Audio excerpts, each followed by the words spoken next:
안녕하세요. 저는 50대 후반의 남성입니다. 한때는 가족을 위해 뭐든 해낼 수 있을 거라 믿었던 야망이 가득한 사람이었죠. 지금은 일용직을 전전하며 하루하루를 보내고 있지만 사실 저도 꿈이 있었어요. 가족과 함께 안정될 삶을 이루고 싶다는 그런 평범하지만 절실한 꿈 말이죠. 아내를 만나기 전 저는 작은 주점을 운영하며 하루하루를 열심히 살고 있었어요. 운이 좋게 장사가 잘 되었고 그 덕분에 투자금을 모아 대도시 번화가에 더 큰 주점을 열게 되었어요. 유동인구가 많은 지역이다 보니 손님이 끊이질 않았고 바쁘지만 성취감으로 가득 찬 날들이었죠. 한창 바쁜 와중 어느 날 친구가 저희 가게에 놀러 온다고 하더군요. 처음에는 바쁜데 왜 오는 건지 짜증이 났지만 꼭 소개해주고 싶은 사람이 있다며 재촉해서 마지못해 알았다고 했어요. 그렇게 만난 사람이 바로 제 아내가 될 사람이었어요. 아내는 첫눈에 봐도 눈에 띄는 예쁜 외모였죠. 아내는 밝게 웃으며 저에게 먼저 인사를 했어요. 안녕하세요. 이렇게 바쁘신데 저희가 방해가 된 건 아닌지 모르겠네요. 그 인사에 저도 모르게 미소를 띠며 말했어요. 어휴, 방해라니요. 이렇게 와주셔서 제가 감사하죠. 서로 안부를 나눈 뒤 아내가 먼저 자신의 이야기를 시작했어요.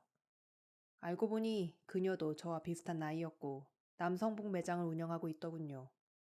고등학교 졸업 후 아는 언니 가게에서 일을 배우다가 매장 운영을 바로 시작했다고 했어요. 어린 나이에 혼자 사업을 해나가고 있다는 게 왠지 모르게 대단하게 느껴져서 제가 물었죠. 아직 젊으신데도 정말 추진력이 대단하시네요. 원래부터 사업에 관심이 많으셨어요? 아내는 살짝 웃으며 고개를 끄덕였어요. 네, 어려서부터 장사하시는 부모님을 보며 자연스럽게 꿈을 키운 것 같아요. 덕분에 저도 열심히 하고 있어요. 근데 사장님께서 이렇게 번화가에서 큰 주점을 운영하시는 걸 보니까 더 대단하신 것 같아요. 그 말에 저도 약간 쑥스러워졌어요. 저는 뭐, 그저 열심히 하는 거죠. 사실 아직도 많이 배우고 있어요. 장사가 잘 될 땐 좋지만 언제든 상황이 바뀔 수 있으니까요. 서로의 사업 이야기를 주고받으면서 비슷한 고충과 즐거움을 나눴어요. 같은 나이에 비슷한 길을 걷고 있다는 묘한 동질감이 느껴지다 보니 대화는 끊임없이 이어졌죠. 그날 저는 집에 돌아가는 길에 오늘의 만남이 단순한 만남 이상의 특별한 인연일지도 모른다는 생각이 들었어요. 그날 이후로 우리는 자연스레 자주 연락하게 되었고 서로에게 힘이 되어주며 만남을 이어갔어요. 그렇게 1년이 지나 양가 부모님의 축복 속에서 결혼을 하게 되었죠. 결혼 후 한동안은 모든 게 순조롭게 풀리는 듯 했어요. 가게가 꾸준히 잘 되면서 경제적으로 꽤 여유로웠죠. 저 혼자서도 충분히 수입이 안정적이었기 때문에 아내는 당시 운영하던 백화점 매장을 정리하고 전업주부로서 가정에 전념하기로 했어요. 하지만 그 행복이 오래가진 않았어요. 결혼한 지 2년이 채 되지 않아 IMF 외환 위기가 닥쳐왔거든요. 저희 가게도 큰 타격을 입기 시작했어요. 처음엔 별일 아니겠지 싶어 버티려 했지만 시간이 지날수록 손님은 줄어들었고 하루하루 적자만 쌓여갔죠. 직원들을 줄이면서까지 버텼지만 결국 가게는 문을 닫게 되었고 저는 새로운 일을 찾을 수밖에 없었어요. 당시 둘째까지 태어났기 때문에 가정에 대한 책임감은 더 커졌어요. 그러나 마땅한 일자리를 구하기는 쉽지 않더라고요. 그러던 중 지인들과 함께 화장품 판매 사업을 시작해보기로 했어요. 이 사업이라면 성공할 수 있을 거라 믿고 그동안 모은 자금을 과감하게 투자했죠. 저는 제품을 들고 직접 발품까지 팔며 밤늦게까지 일했고 아내도 제가 바깥에서 일하는 동안 아이들을 돌보며 응원해 주었어요. 그러나 사람들은 대형 브랜드 제품만을 찾았고 사업은 1년도 채 지나지 않아 또다시 실패하고 말았어요. 연이어 사업이 무너져 내리니 마음이 무겁고 자존심도 상하더라고요. 어떻게든 가정을 지키고 싶었는데 점점 생활비가 빠듯해지고 있었어요. 그러던 하루는 아내가 아이를 재우고 나서 저를 조용히 부르더군요. 여보, 계속 이렇게 버티는 것도 한계가 있을 것 같아. 아이들도 있고 생활비도 줄일 수가 없으니까. 나 사실 다시 일하기로 했어. 일한다고? 어디서? 아내는 잠시 머뭇거리더니 조용히 말했어요. 결혼하고 나서 접었던 매장 말이야. 거기 다시 연락해서 직원으로 취직하기로 했어. 그 말을 듣자 순간 마음이 울컥했어요.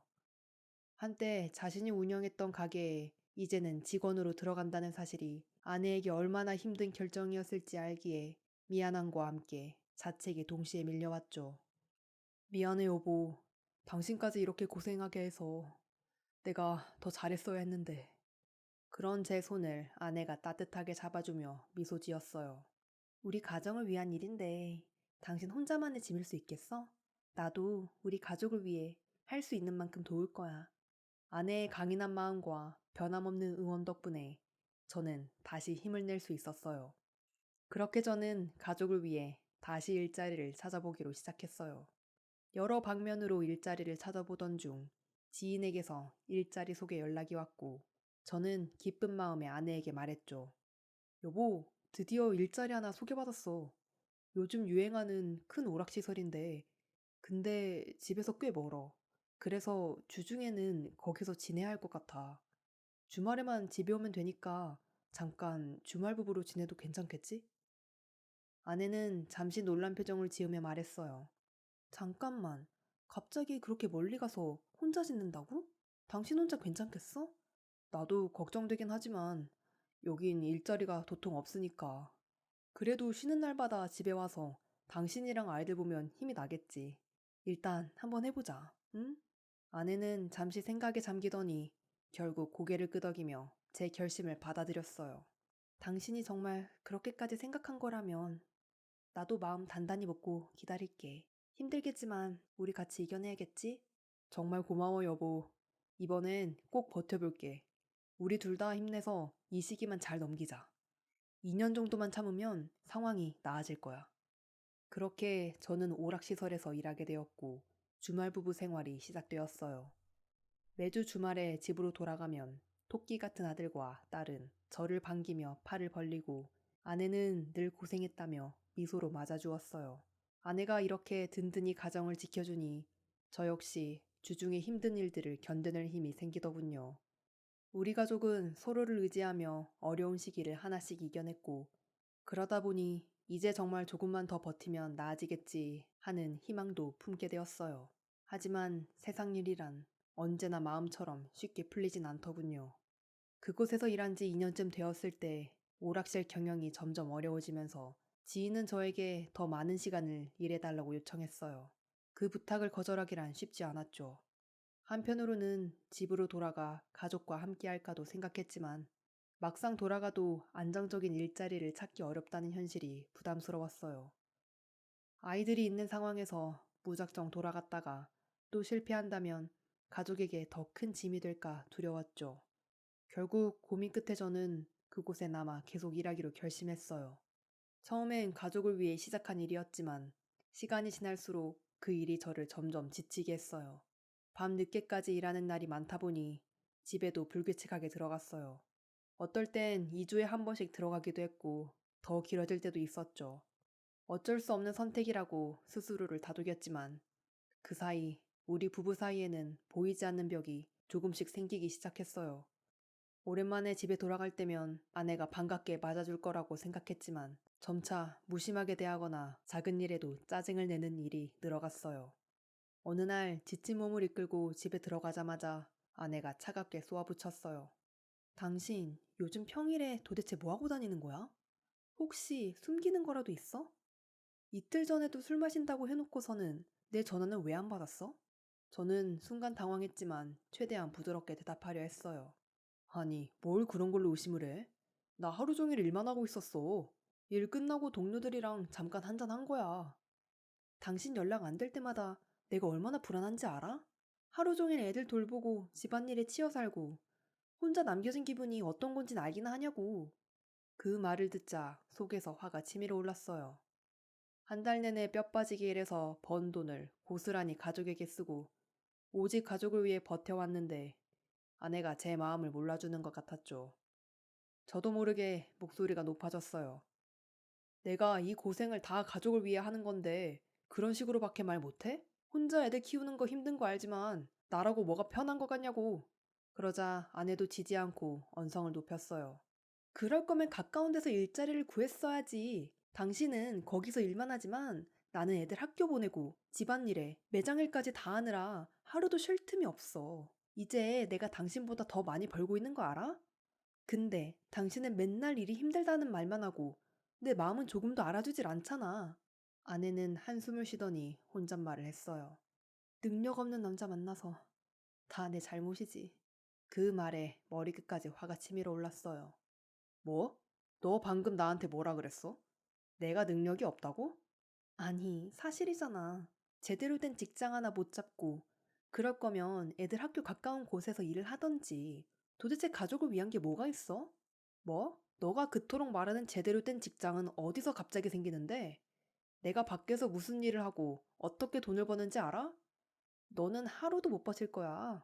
점점 대화는 서로를 이해하기보다는 원망과 불만으로 치달았고 결국 아내와 다투는 일이 늘어갔어요. 사소한 말다툼에서 시작해 점점 격해지다 보니 저도 감정이 절제되지 않던 순간이 있었죠. 아내와 소리를 지르며 싸우다 손끝에 힘이 들어가게 되는 일도 생겼어요. 그런 일이 몇 번 반복되면서 우리는 더 이상 예전과 같은 사이가 될 수 없었어요. 하지만 우리에게는 아이들이 있었고 어떻게든 가정을 지켜야 한다는 생각 하나로 그저 묵묵히 일에 매달리며 버텨냈어요. 그렇게 5년이라는 세월이 흐르는 동안 긴 주말 부부 생활은 어느새 우리 삶의 일부분처럼 되어버렸어요. 그러던 어느 날 결국 제가 일하던 오락실이 문을 닫으면서 주말 부부 생활도 자연스럽게 끝이 났어요. 이제는 멀리 떨어져 있는 것도 의미가 없다고 느꼈고 아내와 아이들이 있는 지역에서 일용직을 시작하기로 했어요. 일은 여전히 힘들었지만 이제야 진짜 가족 곁으로 돌아온 것 같아 마음이 한결 가벼워졌어요. 비록 예전과는 달라졌지만 우리 가정을 다시 바로 세울 수 있겠다는 작은 희망도 생겼죠. 그러나 아내와의 관계는 예상하던 것과는 달랐어요. 오랜만에 함께 살게 되어 예전처럼 가정의 일상을 나눌 수 있을 거란 기대와는 달리 아내와의 사이에는 묘한 어색함이 흘렀죠. 아내는 매장 일로 바쁘다며 늦게 귀가했고 휴일이면 친구들과 여행을 간다며 집을 비우는 일이 많아졌어요. 혹시 내가 없는 동안 아내도 혼자 사는 생활에 익숙해진 건 아닌지 하는 생각이 들었지만 한편으론 아내의 일과 스트레스가 많다는 걸 알기에 애써 이해하려고 했어요. 그러던 어느 날 아내가 가방을 챙기며 외출 준비를 하는 모습을 지켜보다가 문득 옆에 놓인 휴대폰 2개가 눈에 들어왔어요. 어? 당신 휴대폰 새로 샀어? 아내는 휴대폰을 급히 가방에 넣으며 말했어요. 아니, 작년에 산 거야. 매장에서 고객 응대용으로 쓰려고 개통했어. 손님들 문의가 많아서. 그동안 매장 일이 바쁘다던 아내의 말도 있었고, 그런 이유라면 가능할 것 같아 대수롭지 않게 생각했죠. 그런데 그날 이후로 그 휴대폰이 이상하게 신경 쓰이기 시작했어요. 아내는 출근할 때는 물론이고, 퇴근 후 잠깐 외출할 때도 항상 그 휴대폰을 꼭 챙겨 나갔어요. 집에 있을 때도 휴대폰이 울리면 자연스럽게 확인하곤 했죠. 어느 날 밤 아내가 샤워를 하러 간 사이 문득 휴대폰을 확인해보고 싶은 마음이 생겼어요. 조심스레 손을 들어 화면을 켜보았지만 잠금 화면엔 비밀번호가 걸려있더군요. 고객 응대용이라면서 비밀번호까지 걸어둔 게 왠지 수상했어요. 며칠 후 아내는 친구들과 당일치기 여행을 간다며 바삐 짐을 챙기고는 서둘러 집을 나섰어요. 아내가 나간 후 저는 거실 테이블 위에 그 휴대폰이 덩그러니 놓여 있는 걸 발견했어요. 아내가 급히 나가느라 그 휴대폰을 챙기지 못한 모양이었어요. 그 순간 잠깐이지만 확인해볼까 하는 생각에 휴대폰을 손에 들었습니다. 다행히 이번에는 비밀번호가 걸려있지 않았어요. 화면이 켜지자마자 알림창에 새 메시지가 떴어요. 메시지는 이런 내용이었어요. 우리 여보 빨리 와. 오늘은 내가 역 앞에 나가 있을게. 저는 두 손이 떨리기 시작했어요. 머릿속이 하얘진 상태에서 메시지 목록을 눌러보았어요. 그 사람과 아내의 대화가 줄줄이 이어져 있었죠. 지난번에 같이 있었던 밤 잊히질 않아 등 그 내용은 차마 입에 담기도 끔찍한 깊은 애정과 은밀한 말들로 가득했어요. 아내도 그 남자에게 당신이랑 있을 때가 제일 만족스러워. 다음 주도 기대할게. 라며 애정이 담긴 답장을 보냈더군요. 피가 거꾸로 솟는 듯한 분노가 치밀어 올랐어요. 몇 년을 떨어져 지내면서도 오로지 가족을 위해 버텼던 제 자신이 한순간에 무너져 내리는 것 같았죠. 그 순간 현관문이 열리며 아내가 다급히 들어왔어요. 아, 깜빡했네. 휴대폰을 두고 나갔어. 아내는 제 손에 든 휴대폰을 보자마자 얼굴이 새하얘지더니 다급하게 소리를 지르더군요. 당신 뭘 보고 있는 거야? 내 핸드폰 빨리 줘. 저는 핸드폰을 손에 꼭 쥐며 아내에게 물었어요. 이게 뭔지 당신이 직접 말해봐. 우리 여보? 제일 만족스러워? 도대체 그동안 어떻게 나를 감쪽같이 속여가며 바람을 피운 거야? 내가 집에 돌아오니까 들키지 않으려고 일부러 핸드폰까지 하나 더 만든 거지? 이 사람 누구야? 아, 아니야. 무슨 소리야, 여보. 그 사람은 그냥 친구야.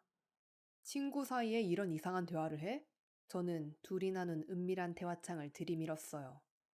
아내는 그제야 입을 다물고 당황한 얼굴로 저를 바라보았어요. 아무 말도 하지 못한 채 제 눈을 피하더니 이내 고개를 떨구고 떨리는 목소리로 중얼거렸어요. 그냥 힘들어서 외로워서 그랬던 것뿐이야. 이 사람하고는 말이 잘 통하고 서로 힘든 얘기도 나누다 보니 그냥 친구 같은 사이로 지냈어. 마음이 잘 통한 것뿐이고. 저는 분노를 억누르며 말했어요. 그래, 이 사람이 어떤 인간인지나 들어보자. 뭐하다 만난 사람이고 언제부터 이런 짓거리를 한 거야? 아내는 한숨을 내쉬더니 저를 설득하려는 듯이 변명했어요. 그 사람은 처음엔 그냥 인터넷에서 알게 된 사람이었어. 나도 그때는 아무 생각 없었고, 그냥 일하면서 힘든 걸 누군가와 얘기하고 싶었던 것 뿐이야. 직접 만난 건 얼마 되지도 않았어. 아내는 의류 정보를 공유하는 인터넷 카페에서 그 남자를 처음 만났다고 했어요. 그 남자는 우리 지역에서 차로 3시간 넘게 걸리는 먼 지역에 살고 있었고, 그런 먼 거리를 두고도 둘은 꾸준히 서로를 찾고 만나왔다고 했어요. 당신, 정말 어떻게 그럴 수가 있어? 내가 오직 가족을 위해 버티고 있을 때 당신은 도리어 나한테 바람 피는 거 아니냐고 의심까지 했잖아. 그런데 지금 이건 뭐야? 결국 당신이 날 감쪽같이 속이고 뒤에서 남자를 만났던 거잖아. 아내는 두 손을 모은 채 울먹이며 제 앞에서 빌기 시작했어요. 정말 미안해. 내가 잘못했어. 내가 진짜 잠깐 돌았었나 봐. 당신은 늘 바쁘고 나는 그냥 뒤에 남겨져 있는 것 같은 느낌이었어. 그래서 순간적인 외로움에 넘어가 버렸던 거야. 그 사람하고는 정말 끝낼게. 다시는 만나지 않을게. 제발, 우리 가족을 위해서라도 용서해줘. 이제 당신한테 잘할게. 아내의 절박한 태도를 보자 마음 한구석에서는 이 상황을 외면하기 어려운 생각이 들었어요. 아직 미성년자인 둘째 아이를 생각하면 한 번쯤은 넘어가야 하는 게 아닌가 하는 판단이 들었죠. 결국 이번만은 아내의 잘못을 묻어두기로 했습니다. 아내는 그 남자와의 관계를 정리한 뒤 저에게 더 신경 쓰는 듯 보였어요. 따로 연락했던 휴대폰도 없앴고 외출을 삼가며 가정에 집중하려는 모습이었어요. 하지만 제 마음속에 이미 깊이 박힌 의심과 불신은 쉽게 사라지지 않았죠. 그러던 어느 날 우연히 아내의 지인에게서 충격적인 말을 들었어요. 아내가 그 남자와 4년이라는 만남을 이어왔다는 소식이었죠. 그 말을 듣는 순간 머리가 멍해졌어요. 단순한 불장난으로 여겼던 일이 4년간의 관계였다니. 분노와 배신감이 치밀어 올랐죠. 저는 아내가 집에 돌아오자마자 기다렸다는 듯 다가가 거칠게 물었어요. 4년? 그 남자를 4년이나 만났던 거였어? 처음 들켰을 때 그냥 짧은 만남이었다고 했었잖아. 그때 네 입에서 나온 말 전부 다 거짓말이었던 거지? 아내는 얼굴이 하얗게 질렸고 떨리는 목소리로 대답했어요. 누가 그런 이야기를 해? 지금 그게 중요해? 중요한 건 네가 거짓말을 했다는 거야. 네가 그전에도 이미 오랫동안 그 사람하고 만나고 있었다는 거잖아. 너 지금도 그 남자랑 연락하고 있지? 아내는 떨리는 목소리로 말했어요. 아니야. 그 사람과는 진짜 끝났어. 다시는 연락도 안 하고 있어. 내가 이제 반성하고 가정에만 충실하겠다고 했잖아. 정말 잠깐의 실수였을 뿐이었다고. 자꾸 변명하는 말이 제 분노를 더 끌어올렸어요. 저는 이성을 유지하기 힘들었죠. 잠깐의 실수라고? 너는 잠깐의 실수가 4년이냐? 어쩔 수 없어서 가정을 배신하는 짓을 해? 저는 참을 수 없었고 제 손은 가까이 있던 장식품을 향했어요. 화가 치밀어 오른 상태로 그걸 쥐고 던져버렸죠. 아내의 사과로 겨우 그날 일은 일단락되었지만 그 후에도 아내가 늦게 귀가하거나 집에서 누군가와 통화를 할 때면 괜히 불안해졌어요. 어느 날 아내가 외출 준비를 하며 서둘러 옷을 입고 있었어요. 어딜 그렇게 급하게 가는 거야? 저는 평소보다 신경질적으로 물었어요. 아내는 잠시 주저하는 듯 하다가 대답했죠. 보험가입 때문에 만나기로 한 직원이 있어서 잠깐 보고 올게. 그 순간 의심이 밀려왔어요. 또 남자를 만나러 가는 건가 하는 생각이 머릿속을 스쳤죠. 보험 직원? 내가 아는 사람인가? 어디 보험이야? 무슨 보험 드는 건데 그렇게 급하게 나가는 거야? 저는 캐묻기 시작했고 아내는 짜증을 감추지 못하며 말을 끊었어요. 약속 시간이 늦겠어. 다녀와서 설명할게. 아내가 집을 나가자마자 제 불안감은 분노로 바뀌었어요. 혼자 남아 술을 마시며 분노를 삭히고 있었지만 시간이 지날수록 더욱더 참을 수가 없었죠. 몇 시간 후 아내가 집에 돌아오자 저는 취기가 오른 채 화를 터뜨리고 말았어요. 보험 직원이랑 도대체 뭘 하고 다니길래 이제 들어와? 이번엔 또 뭔 짓거리를 하다가 들어온 거야? 아내는 깜짝 놀라며 당황한 얼굴로 대답했어요. 당신 진짜 왜 이래? 정말 일 때문에 갔다 온 거라니까? 왜 또 날 의심하는데? 그 말에 저는 도무지 참을 수 없었죠. 네가 지금까지 날 속여왔잖아. 감쪽같이 속여가면서 이제는 보험사 직원이야? 아내는 한숨을 내쉬며 다급하게 가방에서 보험 서류를 꺼내들더니 저에게 흔들며 말했어요. 이래도 못 믿겠어? 여기 서류 있어. 정말 일 때문이었다고. 아내의 행동에도 제 불신은 풀리지 않았어요. 그래, 그럼 너가 보험사 직원이라는 그 담당자한테 직접 전화해봐. 내가 직접 확인할 거니까.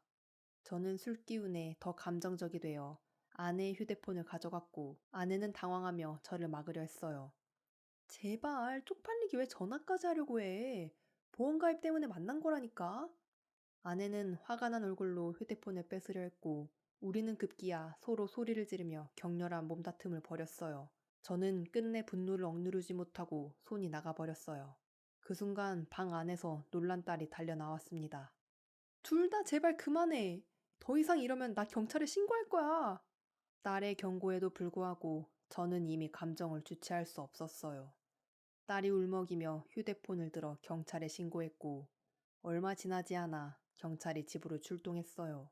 경찰이 현관으로 들어오자마자 딸은 제가 아내에게 매번 이런 짓을 했다고 말하더군요. 제발 아빠를 떨어뜨려 달라고요. 결국 저는 접근 금지 명령을 받았고 아내와 물리적으로 떨어져야 하는 상황이 되었어요. 저는 집을 떠나야 했죠. 이 사건 후 저희는 협의 이혼을 진행하게 되었어요. 이미 접근 금지 명령이 내려져 있어 얼굴을 마주하는 것조차 어려운 상황이었기 때문에 서로의 변호사를 통해 의견을 주고받으며 이혼 절차를 밟아야 했죠. 첫째 딸은 성인이었지만 둘째는 아직 고등학생이었기 때문에 양육권과 양육비 문제가 발생했어요. 아내는 아이들과 함께 지내고 싶다는 의사를 밝혔고 아이들의 친권과 양육권을 갖겠다고 했습니다. 저 역시 아이들을 사랑했지만 지금 상태로는 함께 지내는 것이 어렵다는 생각이 들어 양육권을 아내에게 넘기기로 하고 매달 50만 원의 양육비를 보내기로 합의했어요. 그렇게 저는 혼자가 되었습니다. 그런데 이혼이 확정된 후 들려온 소식은 제 마음을 더욱 갈갈이 찢어 놓았어요. 아내가 4년 동안 저를 속이며 만났던 남자와 다시 만난다는 이야기였죠. 결혼 생활 동안 저를 속이고 만났던 두 사람이 마치 이 순간을 기다리기라도 한 듯 함께 지낸다는 이야기를 들으니 저는 매일같이 분노와 배신감에 휩싸였어요. 가족을 위해 헌신하며 고생했던 세월이 너무도 허무하게 느껴지더군요. 결국 저는 그 둘을 상대로 위자료 청구 소송을 제기하기로 결심했어요. 변호사와 상담하면서 저는 아내와 외도남에게 총 2천만 원의 위자료를 청구하기로 결정했어요. 이는 단순히 금전적인 배상보다는 그들이 제게 입힌 고통과 상처에 대해 책임을 지게 하고 싶은 마음이었죠. 다행히도 법원은 아내와 그 상대방이 혼인 파탄에 주된 책임이 있다고 판단했어요. 물론 제가 아내에게 폭력적으로 행동한 것은 잘못되었지만 이는 아내의 외도로 인한 충격에서 비롯된 행동이었기에 법원은 폭력만으로 파탄의 주된 책임을 저에게 돌릴 수 없다고 보았어요. 결국 법원은 아내와 외도 상대가 저에게 위자료 1,500만 원을 지급하라는 판결을 내렸어요.